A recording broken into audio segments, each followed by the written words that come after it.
ദിവ്യാത്മാക്കൾക്കെല്ലാം വിനീതമായ നമസ്കാരം. നാം ഈ ലോകത്തിലെ വസ്തുക്കളെയെല്ലാം വ്യത്യസ്തമായ ഭാവത്തോടു കൂടിയാണ് വീക്ഷിക്കുന്നത്. ചിലത് നല്ലതാണ്, ചിലത് ചീത്തയാണ്.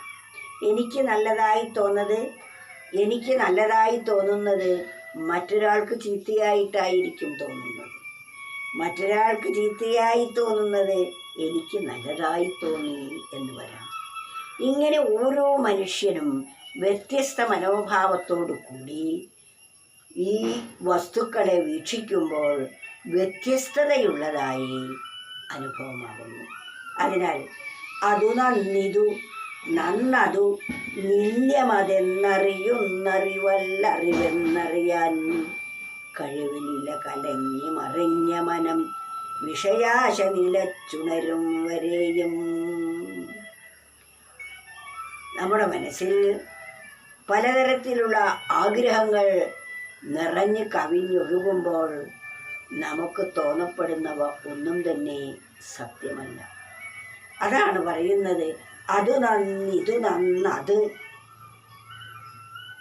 നല്ലതാണ്, ഇത് ചീത്തയാണ്. അത് നന്നു, അതിനേക്കാൾ നല്ലത് ഇതാണ്. ഇങ്ങനെ അതു നന്നതു നിന്ദ്യമതെന്നറിയുന്നറിവ്. അത് നല്ലത്, ഇത് ചീത്ത. അപ്പുറത്തുള്ളത് ചീത്തയാണ്, ഇത് നല്ലതാണ്. ഇത്യാദി അത് നല്ലതെന്നും ഇത് ചീത്തയെന്നും ഇതൊക്കെ നിന്ദ്യമെന്നും അറിയുന്ന അറിവല്ല യഥാർത്ഥത്തിലുള്ള അറിവ്. ഈ യഥാർത്ഥത്തിലുള്ള അറിവ് അറിയാൻ കഴിയാത്തത് എന്തുകൊണ്ടാ? കലങ്ങി മറിഞ്ഞ വിഷയാശകളെ കൊണ്ട് കലങ്ങി മറിഞ്ഞ ഒരു മനസ്സിന് ഈ തിരിച്ചറിവ് ഉണ്ടാവുകയില്ല.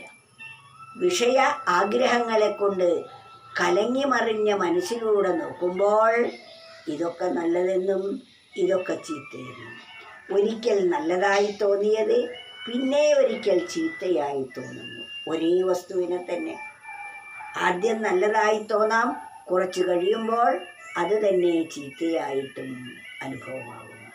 ഇങ്ങനെ ഒരു വസ്തുവിനെ തന്നെ ശരിയായ വിധത്തിൽ വീക്ഷിക്കാനുള്ള കഴിവ് വിഷയ ആശകളെ കൊണ്ട് നിറഞ്ഞ മനസ്സിന് കഴിയുന്നില്ല. എന്നാൽ വിഷയങ്ങളോടുള്ള അഭിനിവേശം കുറഞ്ഞ് ആ മനസ്സ് ആത്മാവിലേക്ക് തിരിച്ചു വിടുമ്പോൾ അത് പരമ പവിത്രമായിത്തീരും.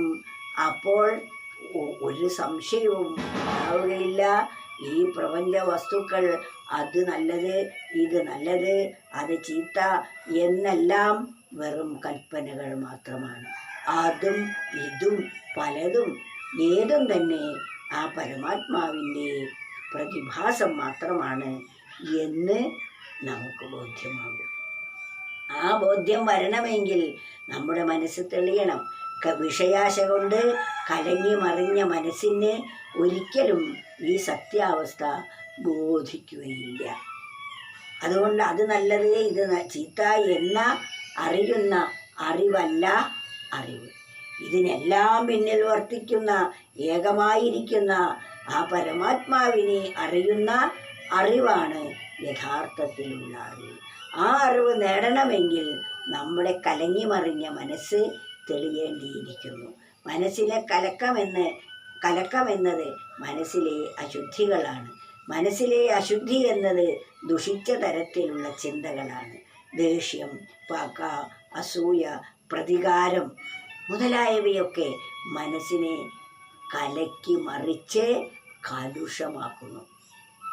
ആ കാലുഷ്യത്തെ നാം നീക്കം ചെയ്യേണ്ടിയിരിക്കുന്നു. ഇവയ്ക്കെല്ലാം നാം മനസ്സ് തെളിഞ്ഞു വരണമെങ്കിൽ ആ മനസ്സിൽ സ്നേഹം കൊണ്ട് നിറയ്ക്കണം. സ്നേഹം വളരാൻ തുടങ്ങിയാൽ പിന്നെ വിദ്വേഷമോ പകയോ അസൂയയോ ഉണ്ടാവുകയില്ല. സ്നേഹം വളരണമെങ്കിൽ, എല്ലാത്തിനെയും സ്നേഹിക്കണമെങ്കിൽ എല്ലാത്തിലും ആ പരമാത്മദർശനം കൂടിയേ കഴിയൂ.